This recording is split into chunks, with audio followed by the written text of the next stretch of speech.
Hey, Nancy, can you hear me okay? I can. Good evening. Good evening. Hey, I think at the start of the public hearing on with Fifield, Yes. I would like to just make a statement that I'm on the board since the chamber gave that support letter. Oh, okay. Yeah. I just want to state that I'm on the board of directors, but I did not participate in any of the discussions or surrounding that letter of support. Sure. You can do that after staff presentation, public comment when it goes, or right before, sorry, you do that right before council starts at, or council, planning commission starts asking questions. Okay. So yeah. If you wouldn't mind helping me remember. I shall try.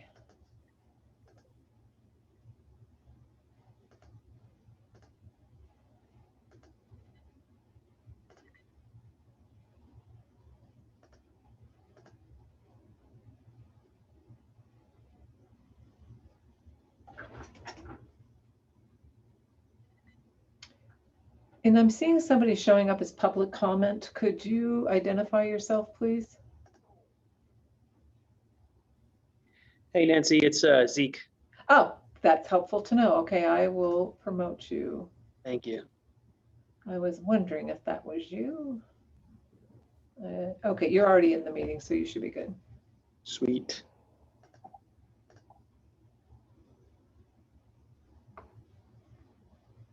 Mr. Holberg, I see your hand. Can I help you with something?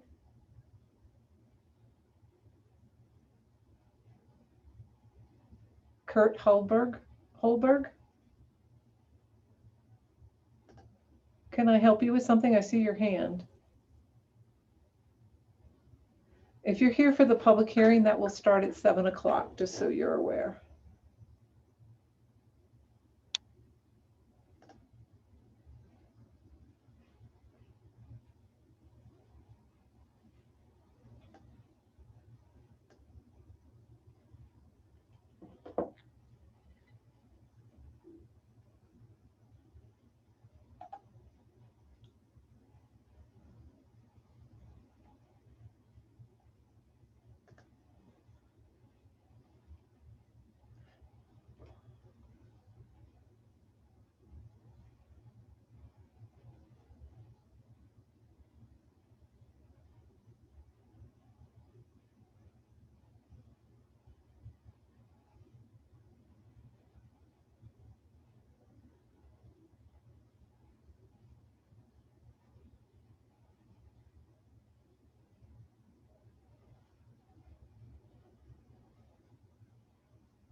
Mr. Kibbe, I just wanted to let you know that the actual public hearing does not start until 7 o'clock.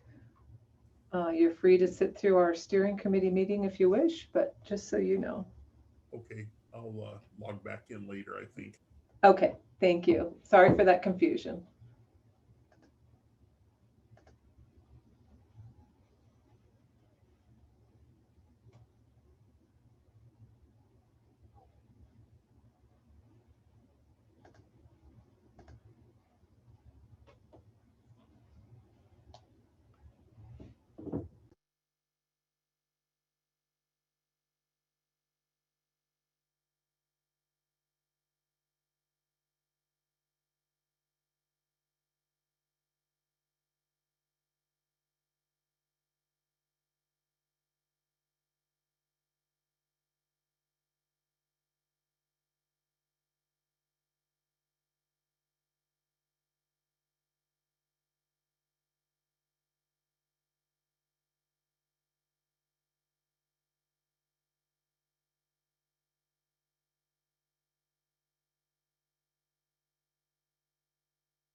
think we'll give just another minute or two. So people still coming into the meeting, and then we'll get started.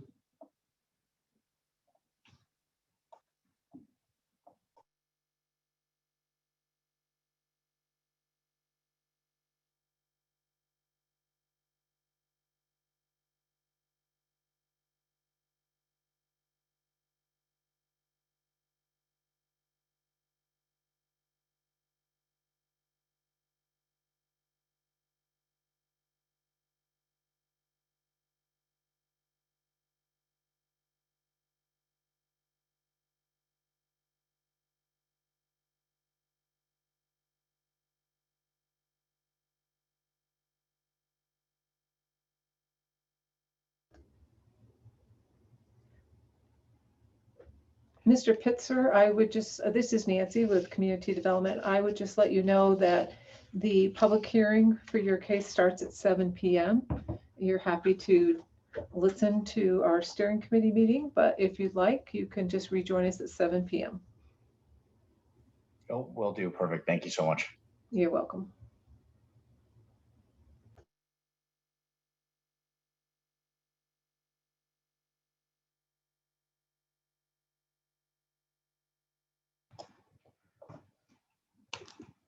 Okay, I think we'll go ahead and get started. I hope everybody can hear me okay. Welcome, everybody. Thanks for joining us in really our second Code Next meeting. This is our first one in a little while, since the end of May. My name is Wade Burkholder. I am the planning manager for the Community Development Department in the city, and I will be one of the primary project managers for this project.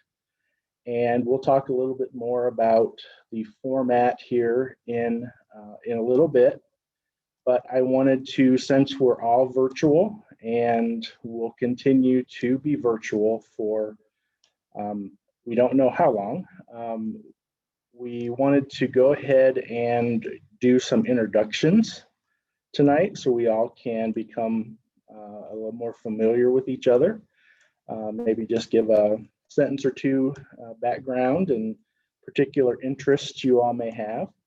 And so why don't we go ahead, and I'm going to ask if Nancy would call people as she sees them on the screen, and we can just go around and have a little bit of dialogue if we'd like, and just get to know one another. So good evening, I'm Nancy Fenton. I'm the Department Administrator for Community Development, and I'm here to assist and facilitate. Judy? My name's Judy Brown. I am a member of the Planning and Zoning Commission. I have lived in Englewood since 2008, and I'm also on the board of directors of the Englewood Chamber of Commerce, and I was on the Englewood Housing Authority Commission for 5 years prior to this. Brenda?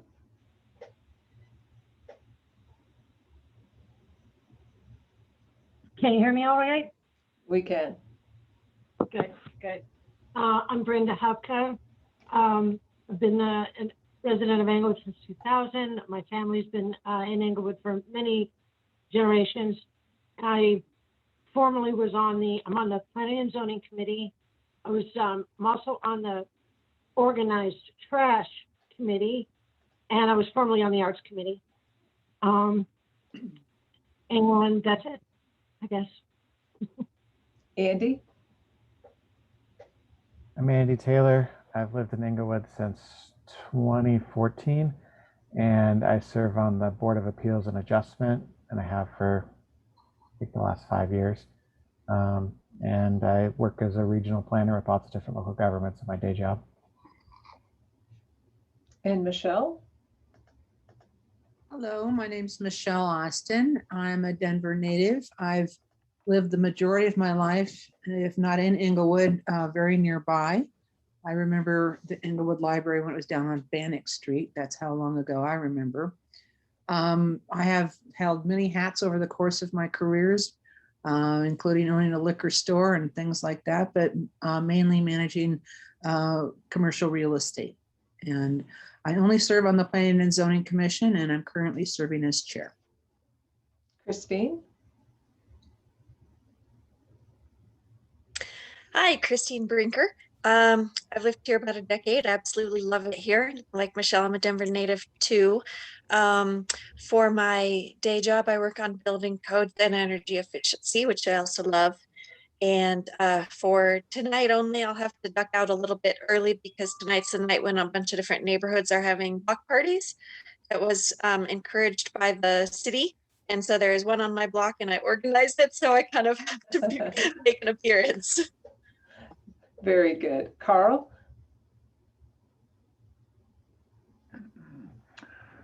My name's Carl Adams. I've been Inglewood resident since '82 in the South Denver area. I've lived here since '63. So long time resident of the area. Got on the planning and zoning to help with the city and managing the outcome of the city, how the city is operating and where they're going and what they're doing, and hopefully Inglewood will continue a nice city for many, many years. Kate Townley? Hi, Kate Townley, and I'm on the Planning and Zoning Commission and previously served on urban renewal with Bernie. And I've been in Inglewood for a long time, and as a day job worked as a built environment specialist for the state health department. And Bernie? Oh, Bernie, you're muted. See that? Can everybody hear me? Yes, thank you. Hi, Bernie Costello. I've been a resident of Inglewood since I think 2005, and I currently chair the Urban Renewal Authority. So. Okay. Noel? Hello, Noel Atkins. I serve on the Planning and Zoning Commission. I've been a citizen of Englewood for just a handful of years, and I believe that planning and zoning are really the critical pieces that. Oops. We've lost Noel. We'll go to Colin. So excited to see about what he's going to say there too. And Colin Haggerty. I'm also on the Planning and Zoning board. Been in Inglewood for a few years now. Love living here. Love being a part of this community. Honestly, it is a very small town feel within the city here, and so happy to be a part of this code update, which I think, as Carl was saying, will help shape the next generations coming through here. So civil engineer is my day job, and so have a little bit of familiarity, but probably just enough to get me in trouble. So looking forward to this whole process. Kate Fuller. Hi, I'm Kate Fuller. I've been a resident of Inglewood since 2015. I live near Hamden and Broadway, so kind of in the heat of Inglewood. I volunteered for the design advisory group for Clayton Elementary School a few years back, and that's what got me interested in doing more in Inglewood. So I came on as an alternate for planning and zoning in 2019, and in 2020 became a full member. And so I'm still learning a lot, but really enjoying the process. John?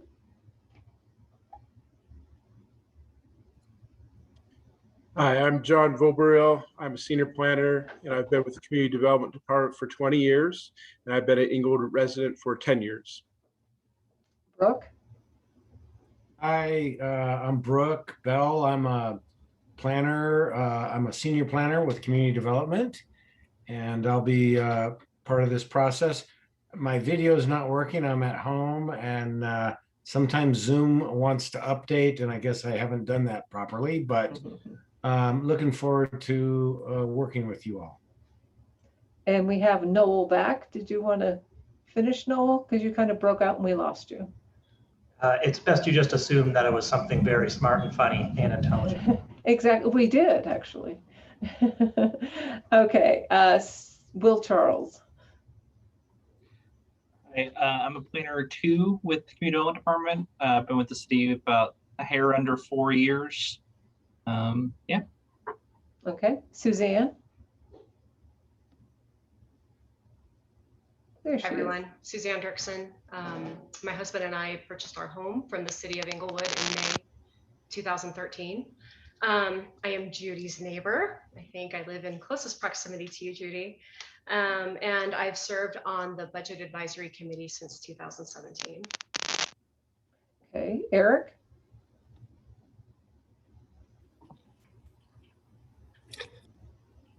Oh.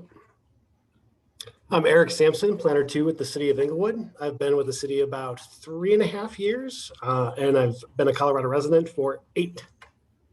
Okay, Jill? Hello, all. Can you hear me? We can. Okay. I am Jill Schmidt. I have been a resident of Inglewood for 4 years. We bought here about 4 years ago. I am on the Planning and Zoning Commission. And yeah, live on Clarkson, close to Hamden. Look forward to being part of the committee. Okay, and Brad Power?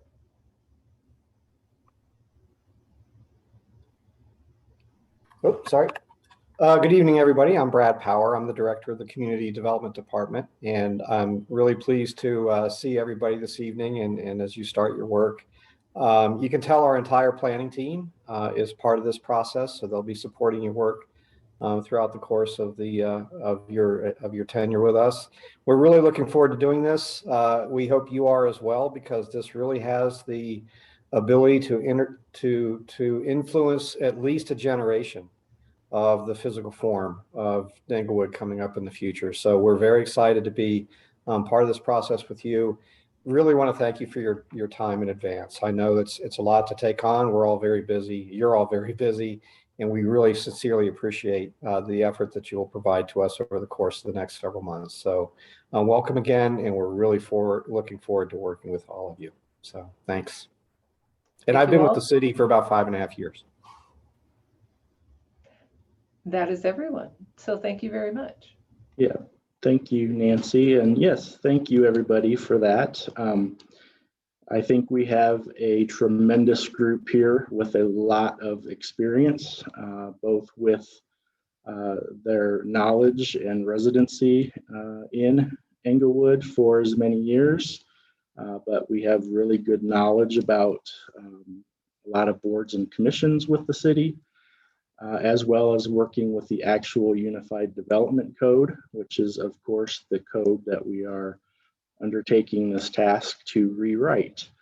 I want to mention that we do have a mix of Planning Commission members as well as City Council appointed members to this board. We have a total of 14 overall members, and I think you were all appointed and asked to be a part of this for those very reasons, and that is your knowledge of the city and the knowledge of the effort before us and what it will take, and a lot of conversation and listening and so forth.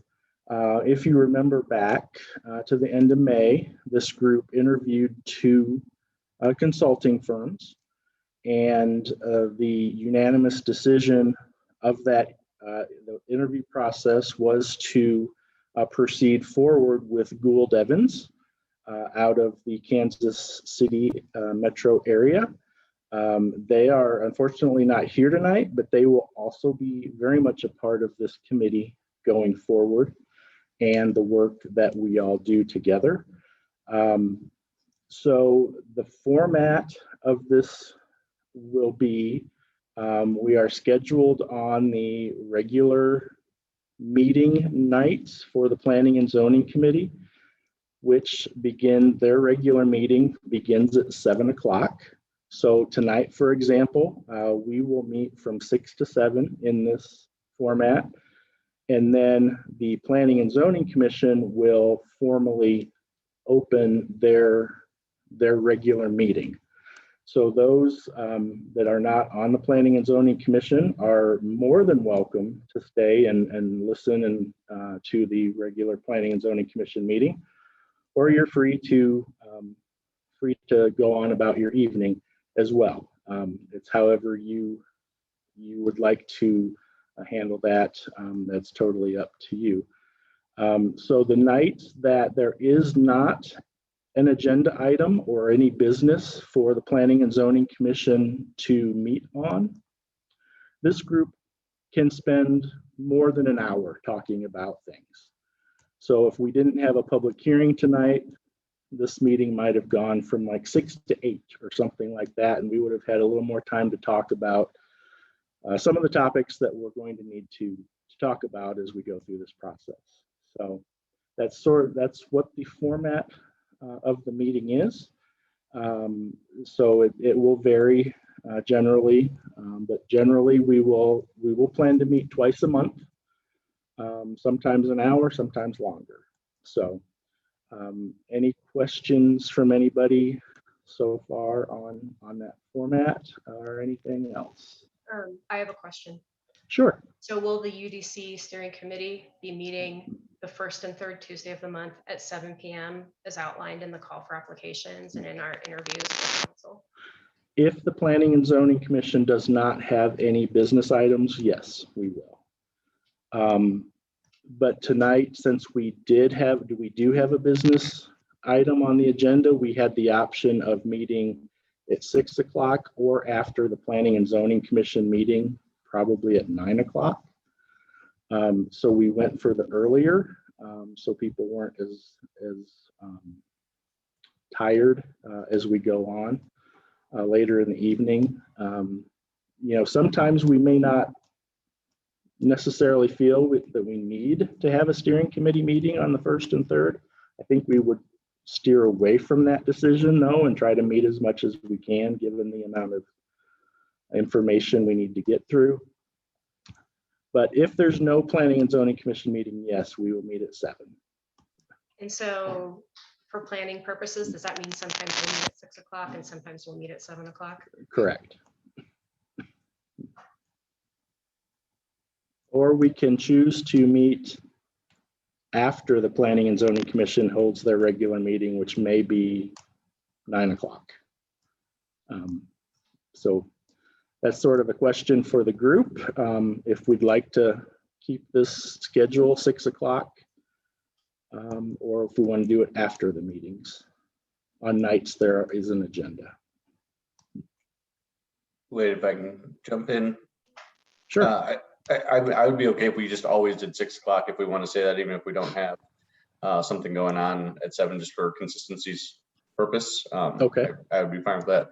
But I guess then the question that I had is, how do the city, because you said 14 members, obviously there's more than 14 people here. So are the city here just to guide and help with the process?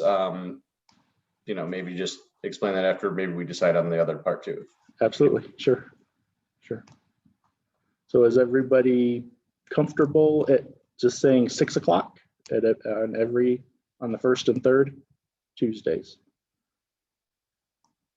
Okay, that works just fine for us. And so yes, to the second part of your question, Colin, after tonight, this is more an organizational meeting. We're going to talk a little bit about the community engagement plan tonight.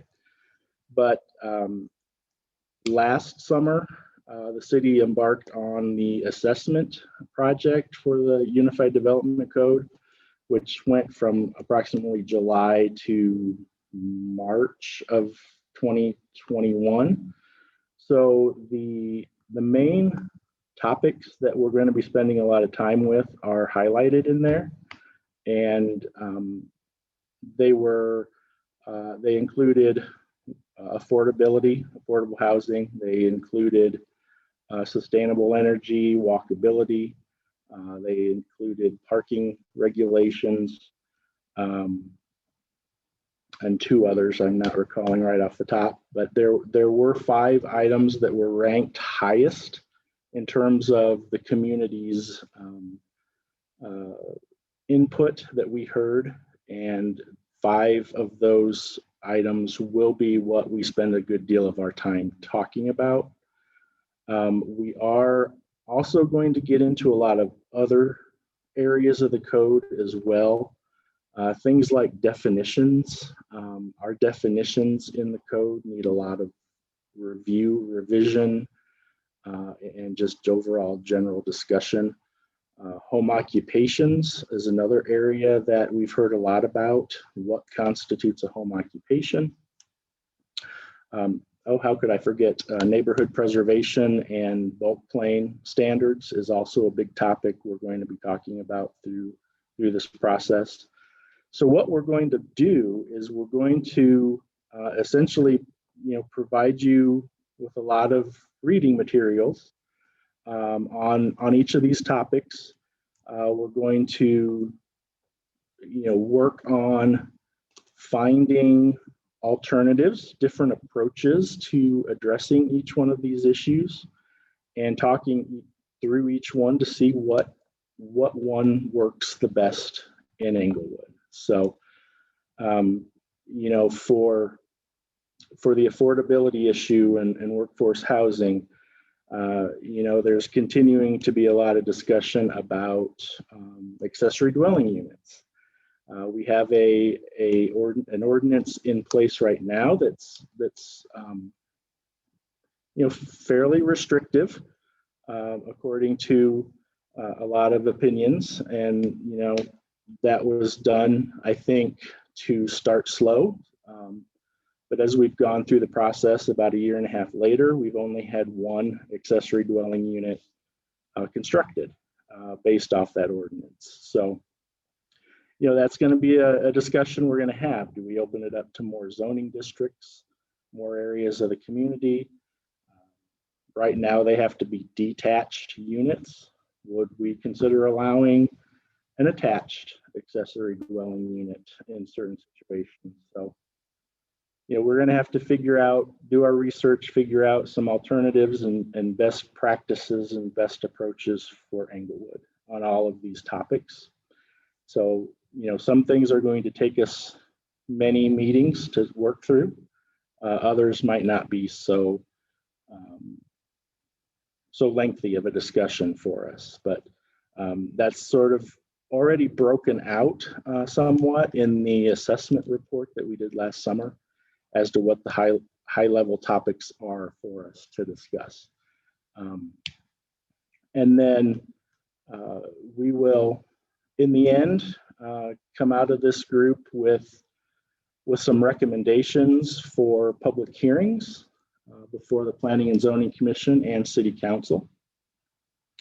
One other important aspect of all of this is our continued engagement and education of City Council on what we're working on, as well as the residents of the community, and getting their input as to what of these options that we develop are really, not a favorite of the community, or the community may lean one way, and that will inform us in making our final recommendations as well. We very much do not want to sort of use this time as us sitting here providing lengthy PowerPoints and lectures. We want to turn this over to your guidance and your thoughts and opinions on these topics as well. So very much interactive format to this group. And I in the end will rely and ask you all to be a part of presentations to City Council and be a part of the community outreach events with us as city staff. I think in the end it will be most successful if this group really has a face to the project, and it's not just staff standing in front of a lot of people talking about what we've heard and what we want. So as we go forward, we will be seeking, volunteers to do a Saturday event here and there if you're available, possibly giving some updates to City Council if we have scheduled work sessions, study sessions with them. So very much collaborative, very much want you all to somewhat, lead the process maybe with our input on certain topics and providing you all the research and so forth, based on sort of the roadmap that we have set before us that the UDC assessment set out for us last summer and early this year. So I know I just said a whole lot of stuff. I don't know if it made sense, but any questions on that? Okay. I have a question on the community input.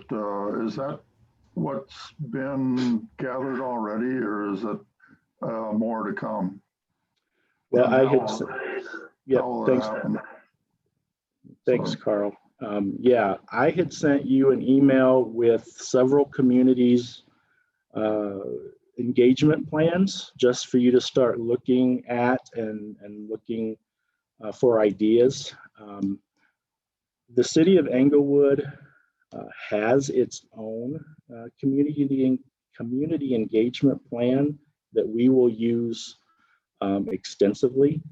And that's what I wanted to talk a little bit more about with you all tonight, in terms of, what you all feel is the best way to connect with the community.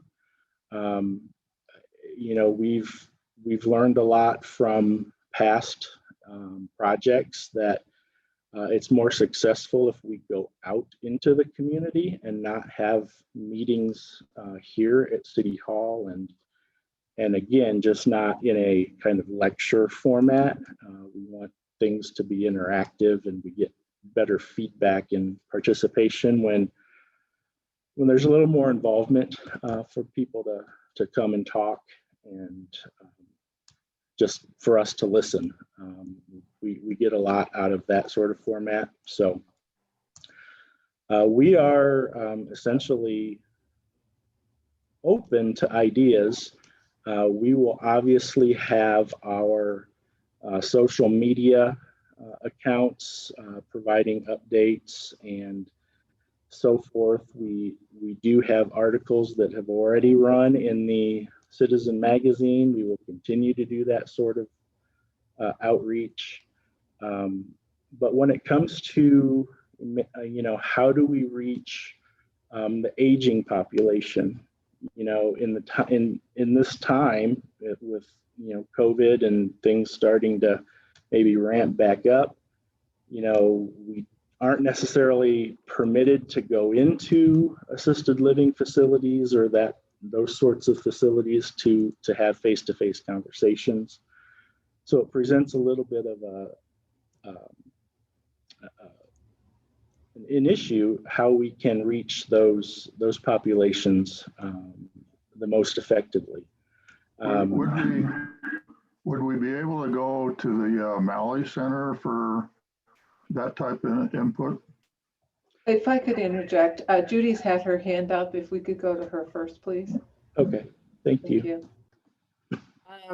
So this goes back to sort of meeting logistics. So just for clarity's sake.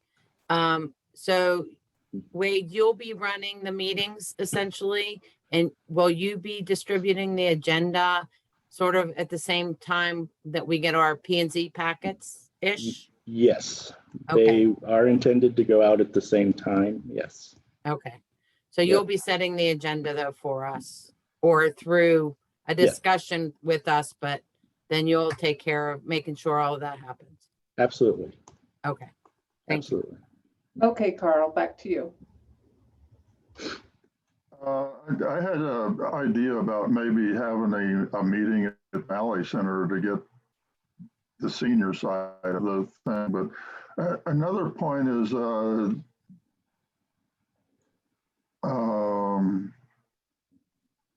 in September, middle of September, the city is having their block party. Would we be able to get a booth for that block party? Yes, we will. In fact, I believe August 28th, the city is also hosting an Englewood, the Celebrate Englewood Day. We will also have a table at that event. So it's a Saturday event, I believe 9 to 2. We will have information set up on this project. We will be developing some survey type questions for people to answer as they come by, and just general information about this project and so forth. So absolutely, those community type events, we will plan to be there.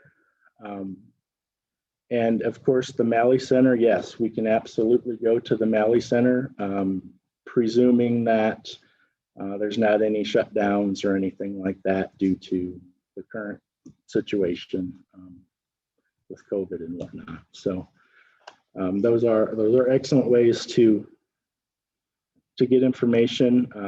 We're also planning to do some handouts or some information at the city sponsored movie nights. There are a couple of those coming up as well. And usually about 50 to 70 families come to those events as well. So, the key to all of this is really asking the right questions and knowing what we are wanting to hear back about. So, development of questions is something, we will talk about in this group, and what questions are really going to help us achieve our goals of updating this code, of making it user friendly, not, having such an organizational structure to the code that really confuses people and nobody knows where to find things. So, those types of things we'll talk about. We need to know what's going to help us make our decisions, and those are the questions we should sort of start with and ask at these events. Oh, sorry. All a challenge to keep it fun and interesting too. We have 300 and some pages of code, so that's another part of this we'll have to think about. Suzanne has a question. What are the barriers to entering the senior living facilities?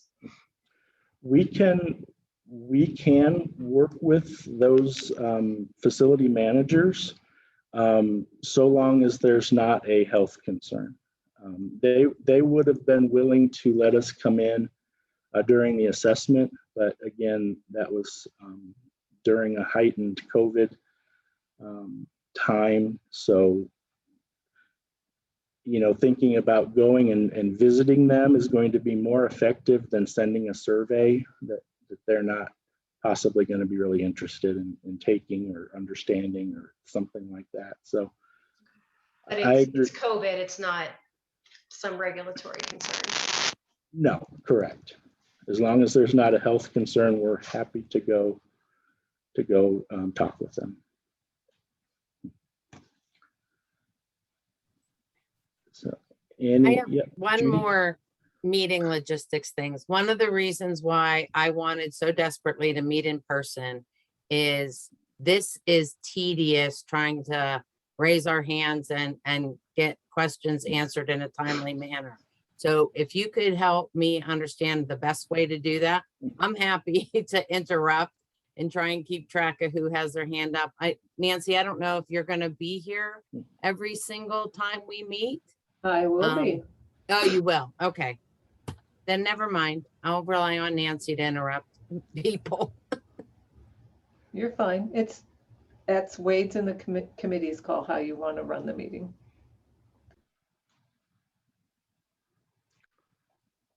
Anybody else before we start getting into some of this just as review. I think I sent this also to everybody. I'm not really remembering if I did. No, it did. Yeah. Yes, Okay. we all got it, or I Okay. did. Yep. Yes. So towards the end of this document, I mean, there are some really great worksheets that, and I'll back up.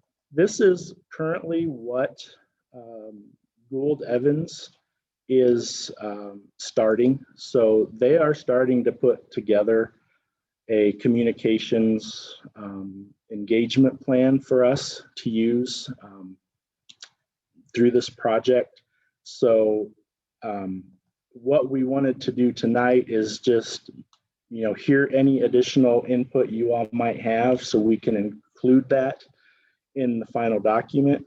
The final document, of course, will come to you all for final look at and review. And it's also a flexible document as well. So if we think of something, 5 months down the road that we want to do, that's certainly allowable as well. But I wanted to just sort of go over how we are going to go about, or how we have gone about engagement and communications so far in the past with projects. The Englewood Citizen Magazine, we will plan to continue having updates in that quarterly publication. Again, email blasts. The city has a pretty sizable email notification list for citizens that have signed up for updates on certain things. We do have the newsletter. Community Development does have its monthly newsletter. I'm not sure if you all get that, but we can certainly have you put on the list to get that if you would like monthly. Social media, we do have our communications department at the city has a handle on all of these different types of social media outlets, and you can see the number of people reached through each one of those outlets. Of course, we have our city website, and one of the things I wanted to really stress to you all tonight is the Englewood Engaged platform. It's engaged.englewoodco.gov/codenext. That is the official project webpage. So all the information regarding this project is listed on Englewood Engaged. And it is right on the front page of the city website. All the way at the bottom of the page, you'll see an icon for Englewood Engaged. The citizens and community have the ability to ask questions directly to me, to us. And we've had about 5 questions already asked on that page by citizens. So I highly encourage you all to go on there and bookmark that page. There's links to our meetings. So our meeting agenda is on there. The recordings of these meetings will be on there. It's really our way of getting more communication directly back and forth to everybody. Wait, if I could interrupt, Colin has a question. Oh, thank you. Thank you. Did you say that's on the englewoodco.gov page? There should be an Englewood Engage. I just found it right now. It's not on the bottom of the page. It's actually in the top of the page. Oh, is it really? Okay, sorry about that. Yep. So yeah, take a look at that when you can. Go ahead. One other suggestion I might have is you did talk about the study that was done in 2020 and in 2020. I had pulled the code assessments from a previous, but it might be good to send that out to everyone again, just to make sure that everyone has that document. Sure. Thank you. So anyway, there's a long list of different ways that the city is able to provide community input. So, it's you know, we even go into our audience and what communication method is the best for each audience that we have. So this is a lot like, this is going to mirror what our community engagement plan is going to be pretty closely. You know, we are going to add in the specific events that we know of at this point. But what I would encourage everybody to think about is, you know, reaching out and finding a way to engage the citizens, maybe in the northwest part of the community, or the southwest out by, you know, Bellevue and Federal area.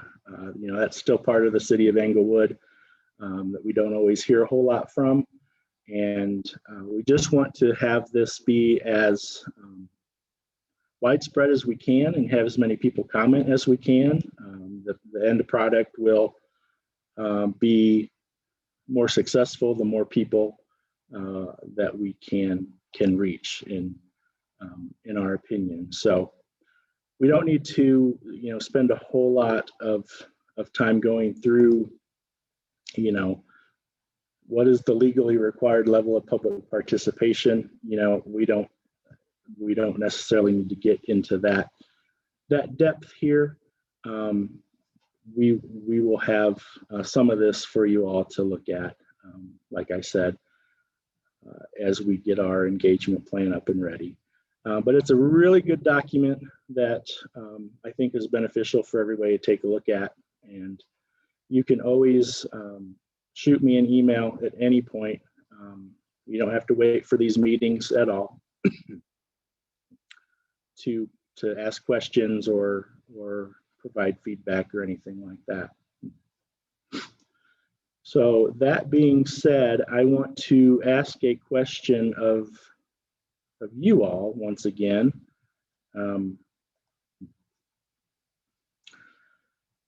Understanding this is more of an organizational, you know, ask questions on, you know, time of meetings and how we're going to do these meetings.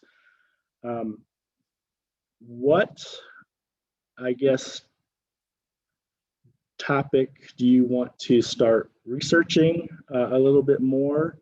And along with that question, do we want to take a chapter by chapter look at the UDC to get more familiar with what each chapter includes? That might be a beneficial way to start identifying some issues if we just kind of do a brief walkthrough of each chapter first, before we dive into something as daunting as workforce housing or affordable housing or something like that. We can sort of identify concerns or things that we want to talk about in more depth as we go forward that way. So does that sound good to everybody if we kind of do that sort of walkthrough? Judy has her hand up. I'm fine with that. I assume everybody on the steering committee received the most current version of Title 16? Yes? Yes, they did. Okay. And so maybe we could have reading assignment ahead of time. So I don't want to read the code in a meeting. I just want to make that very clear. Agreed. So I would hope that everybody will have read it and then maybe chosen the topics that they had questions about, and we could crank through it. Because like I said, I'm not going to sit here for an hour and read the code. I'll do that on my own time. Sure. Well, if that sounds agreeable to everybody, I would assign the first 2 chapters to you all over the next 2 weeks. Those are first chapters, just a sort of introductory applicability type chapter. Second chapter gets into a lot of our processes and, you know, what's required for each type of application. And sort of a checklist type approach to each type of application. So that might be the best way to go with the first two chapters. Colin? We did talk about that we're not changing everything. Are we changing the first two chapters? I mean, is that something that we need to, or should we look at the high priority areas and start with those? And if you think going through them, that's fine too. I just want to make sure we're not, doing stuff that we're not necessarily going to be changing. There could very well be changes in the second chapter. Yeah. Okay. Yeah. Concentrate on the second. First chapter is probably more legalese type stuff for the attorneys to talk through, but I think certainly the second chapter, it's a fairly large chapter, and it'll help you get a handle on all I think there's 27 or 28 different applications that we in community development handle on behalf of the citizens and submitting applications and so forth. So I think that would be a great basis for us to move forward.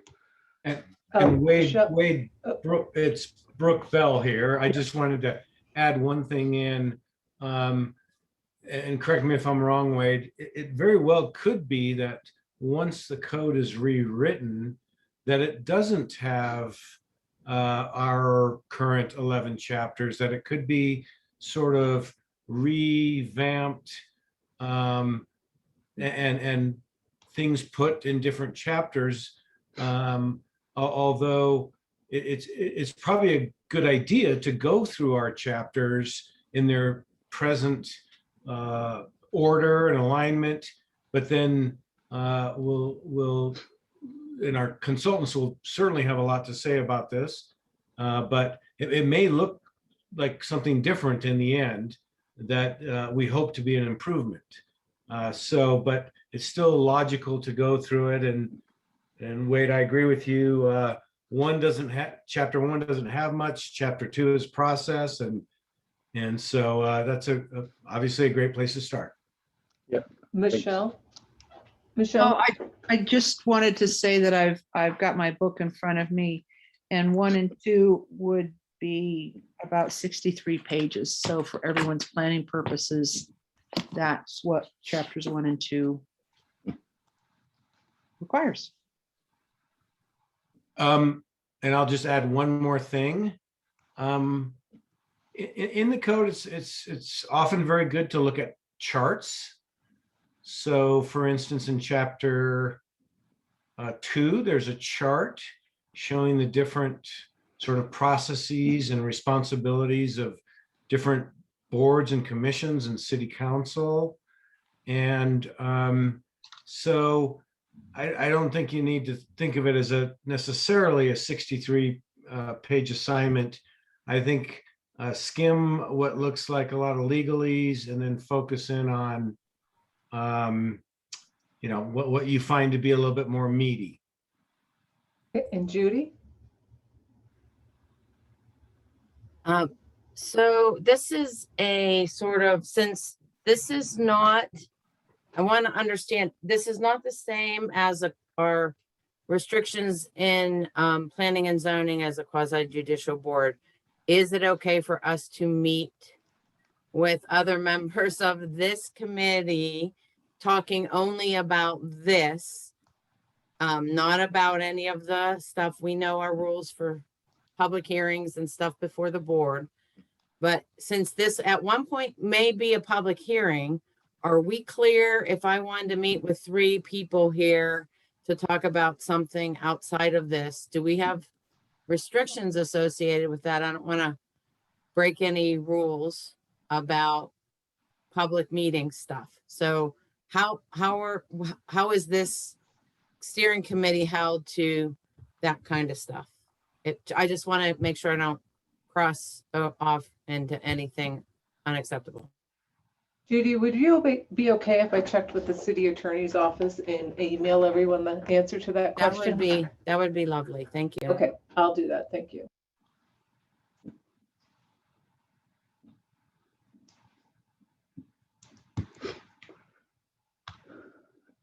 Okay, Next question from Oops. anybody?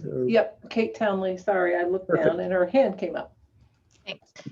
I was just wondering, as we're reading through chapters 1 and 2, so in the assessment, there's the suggestions as to what may need to be updated in those chapters.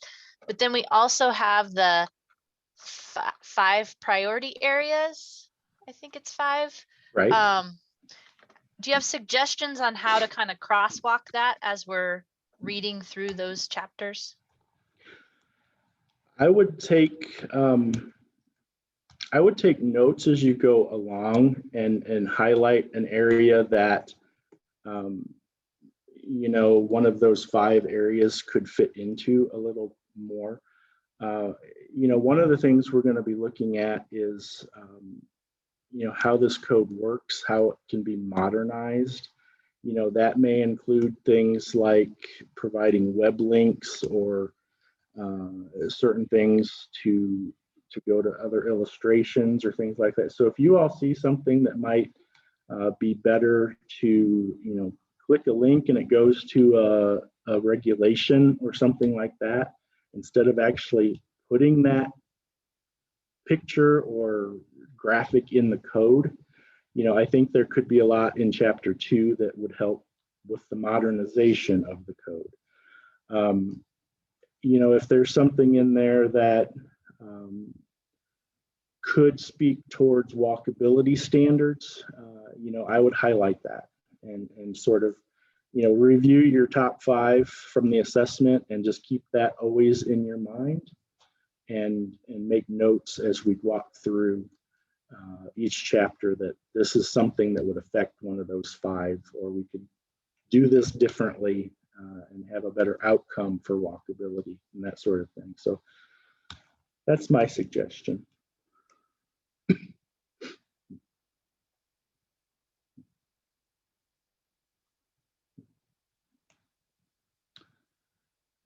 Okay.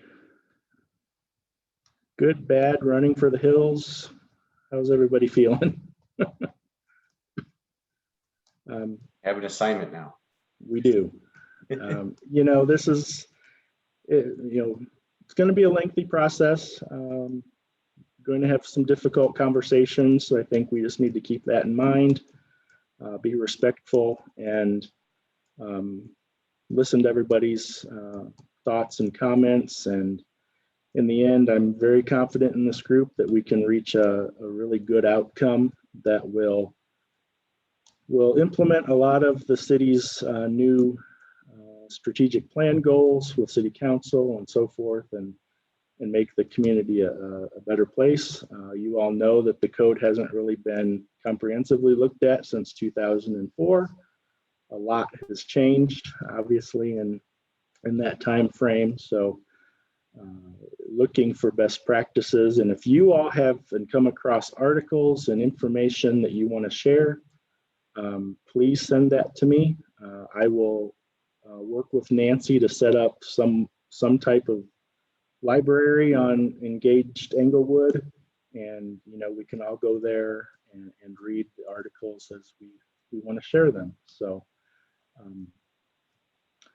that being said, along those lines, we have a consultant that's helping with this process that will normally be here as well as we're talking through these things, and I'm sure they have a library of information. Yep. Also, will that all be, like, anything that gets sent to you, be made available to us, or how does that all work? Yes. Yep. They will send that to me. I will put that on for everybody to have access to. Again, I will not email everybody individually. I will likely post it on Englewood Engaged for you all to go there to read it as you wish. That way it's all in one place.